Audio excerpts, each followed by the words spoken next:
Pas menopauzës kam filluar të kem qef femrat dhe e bëj me to. Menopauza më kishte vënë në grill, jo vetëm valët e nxehtësisë që më përhapeshin si zjarr nga brenda, apo orët e pakta të gjumit. Ishte një ndjesi thelbësore se diçka brenda meje kishte mbyllur drejt përfundimisht.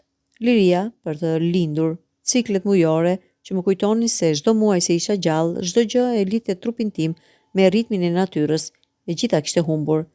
Ndjehesha si një dhomë zbrazët e mbyllur me dritare që kishin mbetur të mbyllura për një muzg. Në mbrëmje, kur bia ime Ela dhe shoqja e saj jetonte, Nora erdhën për darkë. Unë ndjehesha edhe më e izoluar. Ato, në të 30-tat e tyre, duke se shkëlqenin me një energji që unë harroja se kishte ekzistuar. Duke ndihmuar në kuzhinë, Nora kishte prekur dorën time kur kaloi kripën. Prekja ishte e thjeshtë, e përditshme, por nxehtësia e lëkurës së saj, butësia e saj, më la një ndjenjë të çuditshme në gishtat e mi. Shikova nga unë. Në 10 vjeçarin e pestë, me flok gri që s'dukej të ndaheshin, si u bër më të bardhë çdo ditë, dhe pastaj nga ajo e re, e gjallë, e bukur.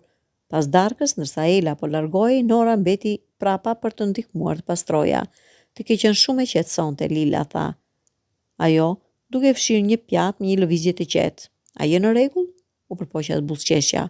O, vetëm dihem pak e zbrazët, menopauza, e di. Nora vuri pjatën me një anë.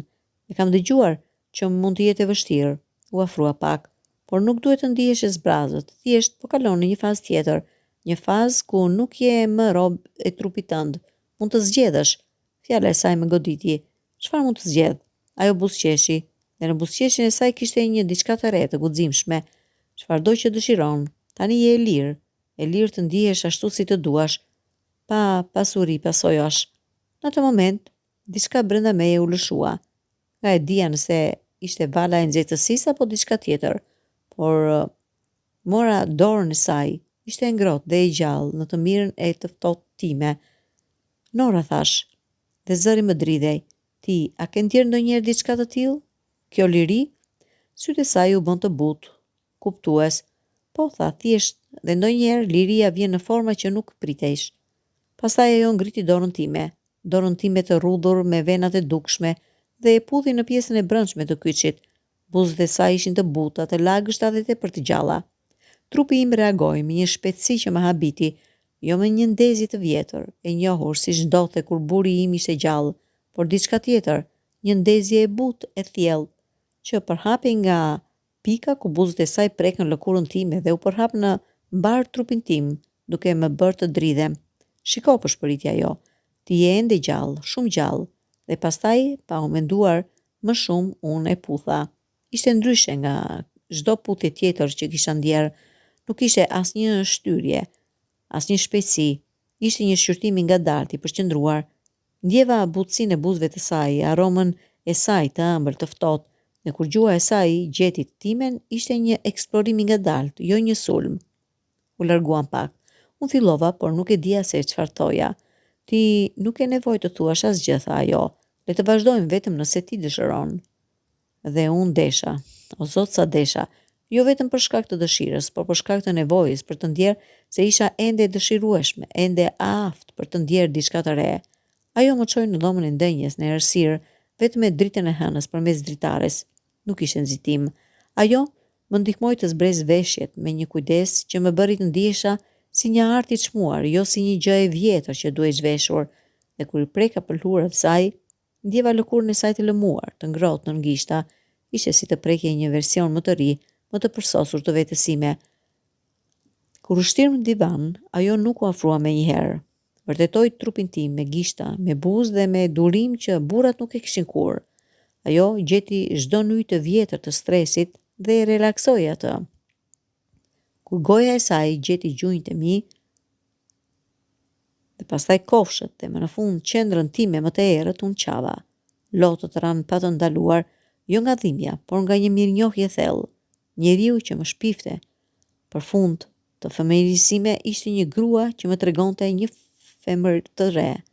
Ti je e bukur, përshpëriti ajo, duke u ngritur për të më puthur përsëri. E gjithë kjo urtësi, kjo histori në lëkurën tënde është e bukur, dhe unë e besova, sepse në sytë e saj pash vërtetësinë. Kur më në fund, ju bashkuam ishte ndryshe. Nuk ishte një departim, por një përqafim i thellë. Trupat tanë u përshtatën si dy pjesë të një puzleje të vjetër, që kishin pritur gjithmonë të takonin njëri tjetrin. Lëvizjet ishin të ngadalta, të qëndrueshme, duke krijuar një ritëm që nuk kërkonte kulm, por thjesht ekzistencë. Po shpërita, duke i kapur shpinën e saj të lëmuar kështu. Ajo buzëqeshi kundër qafësime. E di sepse e njoh trupin e gruas, unë e di çfarë duhet. Dhe ajo e dinte, çdo prekje, çdo lëvizje ishte e saktë. Kur më në fund arritëm kulmin, nuk ishte një shpërthim, një egër, por një përhapje ngrohtë e qetë si një det që mbush në breg të thatë. Më vonë, ndërsa gjuajmë së bashku në divan me trupin e saj të ngrohtë kundër timit, ajo përktheli flokët e mi gri. Ti nuk je zbrazë, tha. Ti je plot me përvojë, plot me urtësi. Dhe tani shtoi me një buzëqeshi të vogël, plot me mundësi të reja. Kur Nora u largua në mëngjes, nuk ndjehesha më e vjetër, ndjehesha e ri për të rirë. Valët e nxehtësisë së menopauzës nuk ishin më një mallkim, ato ishin vetëm një kujtim se trupi im ishte ende aktiv, ende duke reaguar. Në javët që pasuan, fillova të shoh botën me sy të rinj. Tani, kur shikoja gratë rreth meje, në park, në dyqan, në kafene, nuk ndjehesha më e ndarë prej tyre, ndjehesha pjesë e një klubi të madh të bukur, dhe kur shikoja gratë më të reja, kur ndjehesha më xheloze për të rinjtë e tyre, thjesht shikoja bukurinë e tyre dhe mendoja, unë e di tani, e di se çfarë fshehin. Fillova të eksploroj këtë anë të re të vetës sime. Lexova, shkrova në ditar dhe me një guxim të ri u futa në një forum në internet për gratë në menopauzë që eksplorojnë seksualitetin e tyre në mënyra të reja. Gjeta qetësi dhe pranim atje. Një muaj më vonë takova një grua tjetër, një grua në moshën time, në një seminar për meditim. Biseda jon e parë shndrohet lehtësisht në një darkë dhe më pas në një mbrëmje në shtëpinë e tyre. Me të, ndjeva një ndjenjë tjetër, jo vetëm dëshirë, por edhe një bashkëshortësi të thellë, një kuptim të përbashkët të asaj që kishim kaluar si gra. Tani, kur shikoj në pasqyrë, nuk shoh më flokët gri, si një shenjë të humbjes, i shoh si një kuror argjenti, një tregues i urtësisë së fituar. Dhe trupi im, me shenjat e tij të vitit dhe ndryshimet e menopauzës, nuk është më një dhomë zbrazët. Është një shtëpi e re e rimodeluar, me dritare të reja që hapen drejt peizazheve që kurrë nuk i kisha imagjinuar. Menopauza nuk ishte fundi i femërisë sime, ishte fillimi i një femërie tjetër të re, më të lirë, më të ndërgjegjshme dhe çuditërisht më të pasionuar, dhe zbulova se ndonjëherë për të gjetur veten përsëri, duhet të ecësh në një rrugë krejtësisht të ndryshme nga ajo që ke ndjekur gjithë jetën. Dhe ndonjëherë ajo rrugë të çon drejt njerëzve që mund ta kuptojnë thellësinë tënde më mirë se sa ke kuptuar kurrë veten.